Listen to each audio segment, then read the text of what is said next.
আজকে মা মাটন এনেছিল, যদিও মা মাটন খায় না। মায়ের জন্য মা চিকেন এনেছিল আর আমার জন্য 300 গ্রাম মতন মাটন নিয়ে এসেছিল। তো চলো তোমাদের রেসিপিটা দেখাই। প্রথমে কেটে রাখা টমেটো দিলাম, তারপর 1 মুঠ পেঁয়াজ কুচি দিয়ে দিলাম, পরিমাণ মতন হলুদ গুঁড়ো, দেন তারপরে স্বাদ মতন লবণ দিয়ে দিলাম, লঙ্কার গুঁড়ো দিলাম, তারপরে পরিমাণ মতন মিট মশলা দিয়ে দিলাম, আদা রসুন শুকনো লঙ্কা জিরে গোলমরিচ পেস্ট দিয়ে দিলাম, তারপরে খাঁটি সর্ষের তেল দিয়ে দিয়েছি। মিশ্রণগুলো ম্যারিনেট করতে গিয়ে আমার মনে পড়লো যে আমার হাতটা কেটে গেছিলো, তাও যেমন পারি তেমন করে ম্যারিনেট করে নিলাম। কড়াই গরম হওয়ার পরে সর্ষের তেল, তেজপাতা আর জিরে দিয়ে দিলাম। মশলা টাইপের জিনিস রান্না করতে বিশাল পছন্দ করি।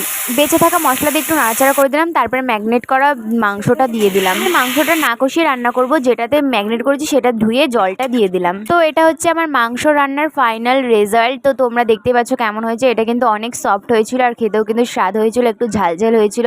তো তোমরাও এভাবে রান্না করে খেতে পারো। আর তোমরা তাড়াতাড়ি আমার চ্যানেলটাকে সাবস্ক্রাইব করে দাও। টাটা।